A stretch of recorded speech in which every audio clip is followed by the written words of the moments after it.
Magandang hapon mga kalakad. Ito na naman inyong kalakad Duking Brother sa hapong ito at check muna tayo sa ating oras. Ang oras natin ay 10 na. Parang ano to? 11 minutes. 11 minuto para mag alas 4 yata mga kalakad. Ito na.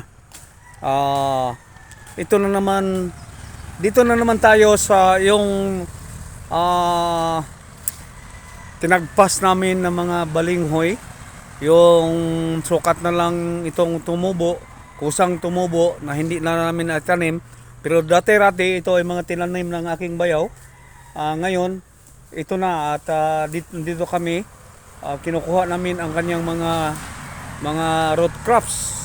Yung tinatawag na balinghoy na talaga at na ito makasama ko rin ang aking team leader na si Lorenzo Tuyo. So magalaw talaga ang ko mga kalakad sa aking video ngayon.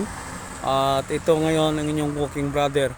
So i-focus ko na ang lugar na to. Ayan, i-focus ko na. Ito na, i-focus ko na. Yun ang ang kalsada. Dito banda sa aking kaliwa ay papuntang aming barangay hall. Ito sa komunal. At dito sa bandang kanan ko, papuntang airport ito, mga kalakad. So ayan, na-focus ko na. At yun na nga, medyo magalaw ang kamay ko. So ito ang mga hindi pa na-sprayhan na mga cover crop. Ang tawag nito sa Bisaya ay trampuko. Ayan, no. Ayan ang mga kalakad. Ito ang trampuko na tinatawag. At ito ang balinghoy na puno na i-preserve namin para pang tanim ulit. Ito at doon banda may mga tanim na mga papaya. Ayun, hindi yan kay kalakad at yan ay sa pinahintulutan nitong inyong kalakad na magtanim dahil yun na nga mga relatives to. So ito ay focus ko na yung mga balanghoy na nung nakaraang dalawang linggo yan. Yan, 2 linggo na yata. At yan na si Brad Lorenzo na kasama ko dito at kami pa rin dito ang naglinis nito. Ginawa namin, pinagtumpok-tumpok namin ang mga ito mga kuan ng malanghoy. Ito balinghoy. Yan, nandyan siya ngayon. Ito siya, kasama ko na naman. Siguro tanungin natin siya kung ano na ang mga kaganapan dito, kung may mga ilang na siyang nakuha na mga balanghoy na root crop. Bro, ito na. Kanina ko nag-istorya na punta. So bro, mga pila ka semana na gano'n na to ng gikuan? Kining atong tapas o lampas? Mga duhana no. Okay. So kining atong gipangibot ro na nakatakay na nakuha nga mga unod no. So na dito sa sako. So mao na siya. Ang sistema niini kining iyang mga kahoy-kahoy nga at atong lampas atong ginatapok no. Ginatapok na to mao ni mga kalakad Padto mi dito na mga punuan nga iyang ginaibot ug naa diha ang mga unod o ang mga root crops niya na amo niyang unsa kaning among himuon siya ning puto or suman nga balinghoy. So bro, unsa may imong masulti pa sa sitwasyon? Okay lang ni kung tanuman na to o mga tanglad o lemongrass unsa man? Okay lang. Okay. Okay. So diri gyud ang kuan tambok ng mga gulay, tanglad o bisan sibuyas siguro, mga sibuyas diri. Mga sibuyas? Oo. Gulay siguro, unsa bang gulay pero tanglad ang priority unahon gani.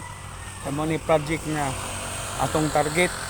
So mga kalakad, ito si Bro Lorenzo, kasamahan ko to sa trabaho as ang team leader namin na katumba siya yan sa ranggo na purman. Kaya lang kulang kami ng tao ngayon sa construction, pero patuloy kaming maghanap mga kalakad para nga sa pagmamadali ng ng aming trabaho at makapagsweldo na. So ayan, ito nagtistis kami doon. Ilan na kami, mag-absent pa yung mga kasamahan namin. Ayan, gusto kong malaman ninyo na siya ang kasamahan ko at pati dito sa trabaho namin. Bro, basig na doon na kay nganlan dito dapit sa inyo sa Malita. So mga musta ko sa akong mga kaubanan dito sa Malita, Davao Occidental. Gamit ang imong lingwahe bro, sultihan. Ini kami aron ni kuan ini aron na ambong yay nakat namin magsimba kay na.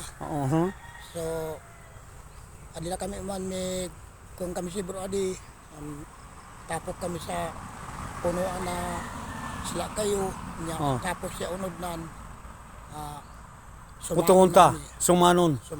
So yan, sila kayo. Sila kayo. Balingho yan. So yan nya kanato trabaho doon nga bisa kain kita pakabata nga lugar malingkamot jud kita Para makakan. Pero unas tanan sigurohon ta jud sa Ginoo una. Okay. Ayan. Biblia miglong nga una magpangita ang gingharian sa langit pagka kumadudugang na ang lain nga mga butang. Mao nga di una na ang gingharian sa langit yan ihabuntag nagsimba mi. So nangayon mi panalangin sa Ginoo. Gatag siya og kusog kanato ginaminti mao na ang atong buhaton karon mga so kanti pinaypalan. So madyon ambong kamay doon.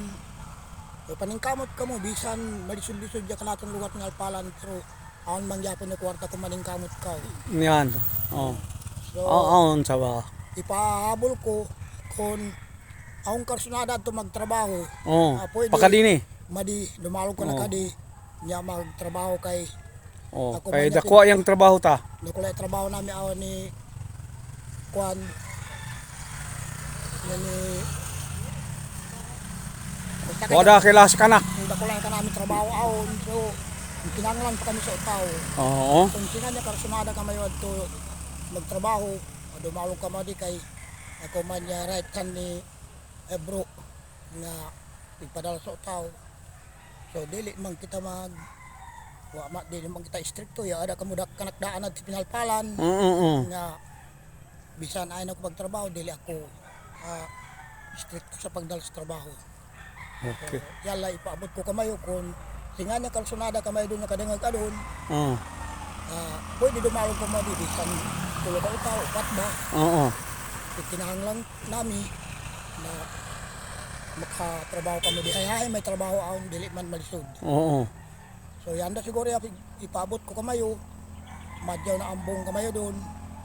So salamat sa pagpaminaw mayo adon ug salamat man sa pagsubaybay mayo at sa kanami istorya. Yanda Wada. Wala Wada. Ayan ang mga kalakad. Ayan mga taga Malita Pinalpalan. Yan si Bro Lorenzo. Panawagan kamayo na dumulog na kamo nga di para katigaman mayo or magawbok ta, magtrabaho ta yan sa construction. Di kamo magka-problema kay yan man siya. So yan taga Pinalpalan. At ito may video pa tayong iba dito mga kalakad, yung mga saging na kukunan ko ng puso, yung puso ng saging at papunta ako doon. Diri na lang ka bro. Ito wala nang linis-linis ang puno at may natumba pa rito. Ayan. Ito may isa pang lakatan o binangay na iwan ko ito ya. Ayan mga kalakad, against the light yata to ayan. Ayan ang bunga niya. Kailangan lang linisin at para ito ang puno madamo na ito Itong puno at ito ang natumba yata. Pero pabayaan na lang. Baka ano pa ito, makain pa itong punong ito. At dito banda, may titingnan tayo. So ito, ito, may ano dito, may puso na ilang inches lang galing sa lupa. Ayan ang lupa. Dito ang puso.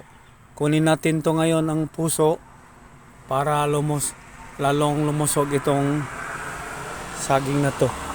So ayan, kunin ko na. So ayan, kinuha ko na. Ayan mga kalakad. Ayan, kinuha ko na. So ito, ilagay lang natin doon sa lupa. Dito sa lupa. So ito na mga kalakad. Ito na ang mga damo dito na sprayhan ko siguro to. Gamitan ko ng herbicide spray, yung Roundup na ginagamit namin. At ito, kailangan mo nang tapusin to. Ito tapusin. Ito na. At sa banda rito, tapos na kaming mag-spray dito.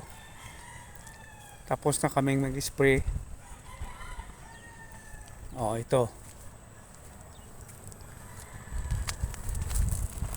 Ito mag-spray pa kami dito. Ito papunta doon.